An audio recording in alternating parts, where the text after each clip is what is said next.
Am I the a-hole for laughing when I saw my newborn niece and she's black? Controversial title, I know, but listen. I, 21 male, have a brother 32 male, who's married to my soon-to-be ex-sister-in-law, 27 female. I'm Korean American, and my grandfather still has our family genealogy dating back to our great-great-great-great-great-great-great-grandparents, all of whom were Korean. Meanwhile, my sister-in-law and her family whom I've met are all white. I'm currently in college, so I wasn't home much, but of course I took a trip back home when my brother said his wife was in labor. I got there after my niece was born, and when I arrived, my parents and their in-laws were outside the room. The situation was very tense. So my dumbass, trying to lighten the mood, barged into the room with a "Ta-da, best uncle is here, where's my niece?" kind of entrance. My brother wasn't in the room like I expected, but then I saw a very beautiful baby who looked nothing like either my brother or his wife. Her skin was visibly darker, and her features were definitely not like those of a white or Asian baby. She didn't even look mixed, but she was adorable. I was stunned, flabbergasted, and so dumbfounded that I could only let out a laugh before apologizing and awkwardly excusing myself from the room. For the record, I wasn't laughing at the baby, but at the situation I realized after seeing her. I know genetic mutations exist, but that only crossed my mind after I managed to process the situation. They did a DNA test, and sure enough, the baby isn't my brother's. What followed was a huge series of dramatic events. My brother filled me in after everything settled down. She did cheat on him, but it was a drunken mistake, and she swore she used contraception. He decided to get a divorce for obvious reasons, but my sister-in-law is still trying to win him back. When my brother cut off contact with her, she went on a rampage and started blowing up everyone else's phones, mine included. Other than begging for my brother, she keeps bringing up that she knows she's a garbage human being, but insists her baby doesn't deserve to be laughed at. I try to explain, but now I'm being labeled as racist. My brother says I should just apologize and move on, but I don't feel like apologizing again, but I'm all for moving on. Am I the a-hole? Should I apologize? Edit. I forgot to add a crucial detail. I asked my parents first in front of their in-laws, and no one said anything until my father told me to just see my sister-in-law, without giving me any explanation. I thought my supposed niece was born with a disability or deformity, or that the delivery had been very difficult. That's why I tried to lighten the mood and expected my brother to be there. Sorry, LMAO. Looks like it's time for me to go to bed. Now for the top comments. Not the a-hole.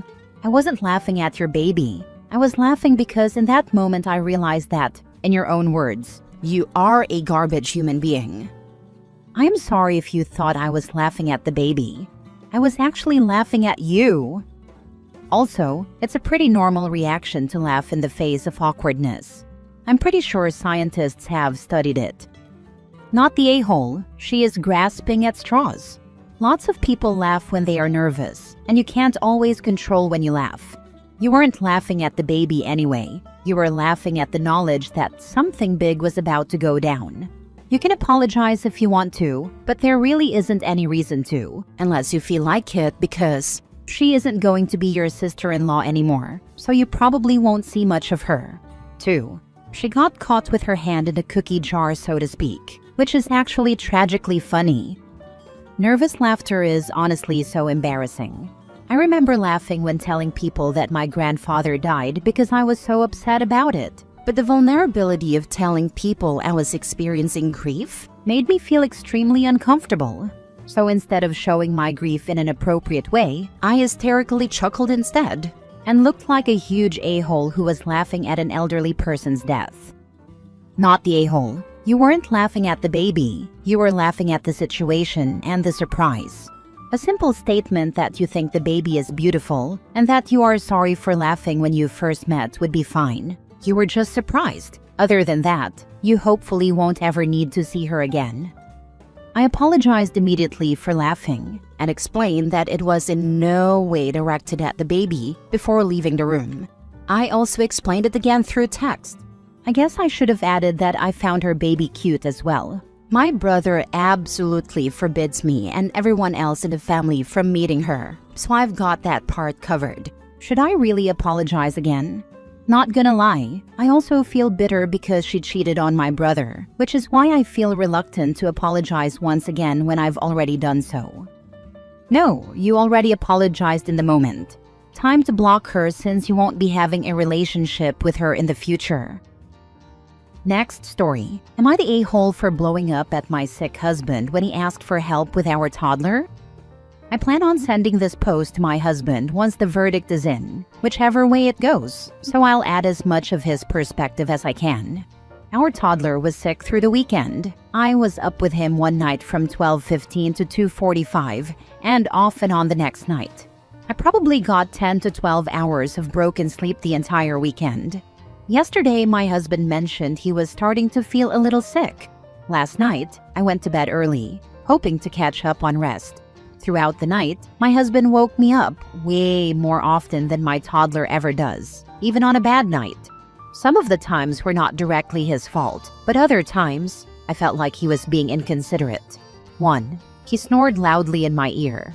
2. He asked for another blanket because he had the chills. I told him it was at the foot of the bed. He asked for help and reminded me that he helps me when I'm sick, and that he'd still do the morning routine with our son. 3. He had a nightmare, and I had to shake him awake. Normal. 4. He whispered at Alexa to ask for the time. 5. He asked for another blanket. I gave him mine. 6. He made a phone call, in bed, and left a full-volume voicemail for his work to let them know he'd need to take a sick day. 7. At 5:30 in the morning, he woke me to ask if I could do the wake-up routine with our son. I do bedtime. He does wake up. At this point, I blew up. I expressed how mad I was that he had woken me up all night long, and now I had to wake up early to do what he said he'd still handle, all while I didn't get to stay home and catch up on sleep. He said I was in the wrong because marriage is in sickness and in health. I immediately got up to get ready. He said I didn't have to start getting ready so early. I told him yes, I did because I start work at 7:30. I barely make it to work on time when I wake up at 6. And now I had to unexpectedly skip my shower, get my toddler ready, prepare his food for the day, feed him breakfast, drop him off at daycare, and then take myself to work. I told him he was a grown man with a cold, that he robbed me of the rest I needed, and that I'd be sleeping on the couch tonight. At that point, I asked for space, and we haven't talked since.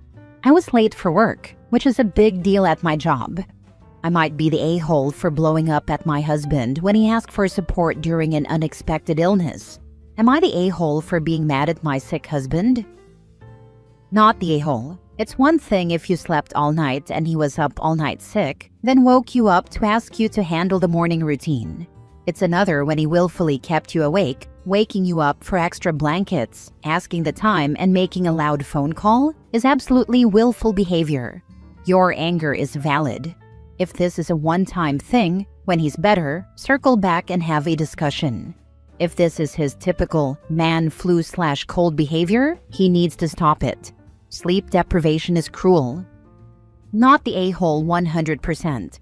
How do you wake someone up to get a blanket that was at the foot of the bed and start making phone calls in bed while someone is sleeping? That is just rude.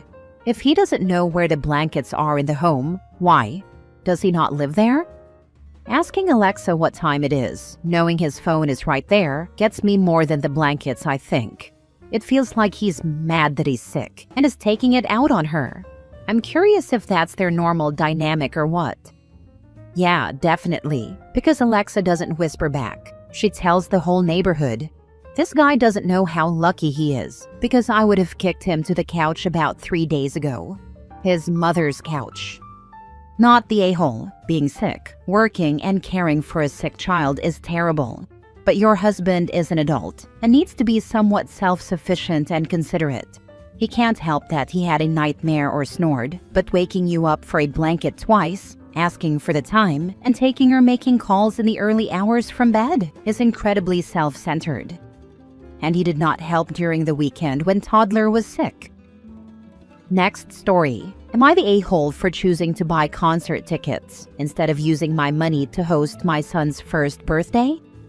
I, 35 female, had a baby, 7-month-old male last year. It was a rough pregnancy. I lost a parent due to a terminal illness while pregnant, struggled to complete postgrad, and then developed preeclampsia, requiring a C-section. During postpartum, I struggled with depression, anxiety, and, at times, due to sleep deprivation, hallucinations. I try to shoulder most of the child care while working from home, and my husband, 35 male, helps where he can. He doesn't experience the same sleepless nights I do, and doesn't handle the majority of child care like I do, because he has a high-pressure job that involves performing intricate surgeries. As much as I love my son, I am exhausted and sad most of the time. I got help for my PPD, but some feelings just don't go away. I grieve the life I used to have, and nobody or nothing prepared me for how consuming parenting can be. I decided I really want to do something for myself and bought tickets to the concert of an artist I truly adore. I plan to finance the entire trip myself, traveling to the venue, purchasing tickets, etc. The concert also falls around the time my son turns 1. I decided not to host a party because I personally think he's too young to enjoy it, and it would just be a waste of money. My plan is to travel solo to this concert, let my husband take leave to care for our son, and then return home. In my eyes, this was an opportunity to splurge on myself for once, and if I wasn't hosting a first-year party for my son, that was totally fine. My husband is very supportive of this decision and already has his leave lined up. However, when I told my friends and family, I received a pretty adverse reaction. They've been commenting that I'm selfish and that my son deserves a big celebration to mark his first 365 days around the sun. They argue that even if he doesn't enjoy or remember his party, the photos would mean a lot to him in the future. I explained that I plan to have a small private celebration with just my husband and me, but everyone seems to be judging me so harshly that I'm starting to feel awful. Am I the a-hole? And more importantly, am I a bad mother? Now for the comments. Not the a-hole. I think your plan to celebrate your little one with a small private party is just right. At 12 months, kids are a lot more aware, excited and engaged than they are at 7 months, but they still won't remember it. They may or may not appreciate seeing other people. I suspect a bit of a happy kerfuffle with just you and your husband will be more than enough, maybe his first bite of cake and a few gifts to open. Take pics of the cuteness and move on. Your plan sounds great to me. Maybe stop sharing the plans with friends since you're just facing backlash. Loved ones telling you you're selfish is pretty wild to me. Do these people know you? Do they love and support you? Because shaming a mother for a choice like this is not what loving, supportive friends and family do. What they could do is ask if there's anything they can take off your plate, or if there's a way they can help make a bigger celebration work for you. Maybe by offering to bring decorations and help organize things. But standing back and insulting you for not going all out is infuriating. This is the thing. I am so tired of the expectation that people must do all this. Engagement parties, weddings, showers, kids' birthdays, etc. No one offers to help. They want you to do it their way, and if you don't, they torture you about it. They make the entire thing completely miserable and expect you to foot the bill to endure the miseries so they can have Facebook photos to brag to their friends about. If the people around you can't be trusted to have nice things, we shouldn't give them nice things. Excuse my French, but you freaking go, girl. I've heard of some great first birthday ideas, but this is the best one. Your baby has everything he needs and wants. He doesn't care about a birthday party. The people who do care about the birthday party care about it for their own selfish reasons, so why listen to them? You deserve this, and you've done the work for the last 365 days, so go celebrate that. Not the a-hole. Totally not the a-hole. If those people want to host a party for your son, let them. Otherwise, you deserve a break, and it is no one else's business but yours and your husband's. The first year of motherhood can be hell, and if you can get away for a few days to find yourself again, you should absolutely do it. Cheers, and have a great time. Last story. Am I the a-hole for not saying hi to my dad's girlfriend? So, me, 14 female, and my dad, 44 male, were super close my entire life. I was the textbook daddy's girl until about a year ago. For some backstory, my parents divorced 2 years ago after being together for 25 years. I later found out that my dad had been texting one of his co-workers, 34 female, for up to 3 hours a day. I thought it was weird but didn't think much of it. Then she started calling my dad and sending gifts to me and my brother. That's when my mom stepped in, which ultimately led to their divorce. For some reason, my dad denied everything. But surprise, just a couple of months after the divorce, he told me he was with that same coworker now. Understandably, I was pissed. But every time I told him it was too soon to be in a relationship, he ignored me and responded with, "You just don't want me to be happy." 6 months later, he announced that she was moving in. Again, I was pissed. I never liked her. My dad tried to convince me she had done nothing wrong. But in my mind, no woman with any self-respect would be messaging a married man for hours a day. To make things worse, while my mom was dealing with a brain bleed, my dad decided to move his girlfriend in. But that's a whole other story. So now I live with her half the time. I stayed in my room every time I was at my dad's house, keeping my door all the way closed. Apparently, she felt awful about everything, but I stood my ground and didn't interact with her.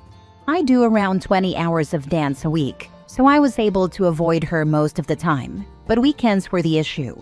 One morning, I left my door open while I was on my phone. My dad's girlfriend walked by and said hi to me. I didn't respond, and she kept walking. Then my dad stormed into my room with a "we need to talk." At that point, I was so done. It turned into a screaming match. He called me narcissistic and childish, and I started crying and told him to get out of my room. Nothing got resolved, and it certainly didn't make me feel any differently about her. Now, I refuse to go to my dad's house at all, especially since I've been diagnosed with a heart condition. I'm perfectly content staying at my mom's full-time, but I miss what I used to have with my dad. So, am I the a-hole for not saying hi to my dad's girlfriend?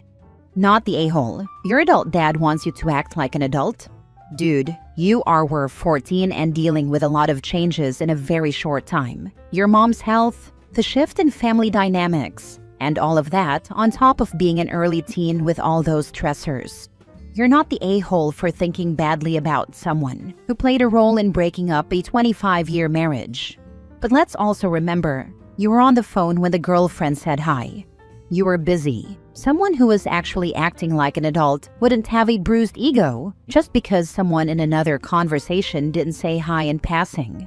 All this to say, if you think older you will regret not reconnecting with your dad, go ahead and get that closure. But if you're not ready, take your time. Personally, I'd tell his girlfriend to screw off, but I've had to get stronger and more abrasive to keep people from hurting me. The strength is nice, but you shouldn't have to be that strong. The girlfriend wasn't the only one responsible for breaking up a marriage. This was 50-50 on your dad and his girlfriend. OP, not the a-hole. Actually, you have it backwards in one regard. You said, no woman with any self-respect would message a married man for 3 hours a day. What about a married man? It sounds like you're blaming her for your parents' divorce, but the person who destroyed the marriage was your father. A marriage is a commitment between two people.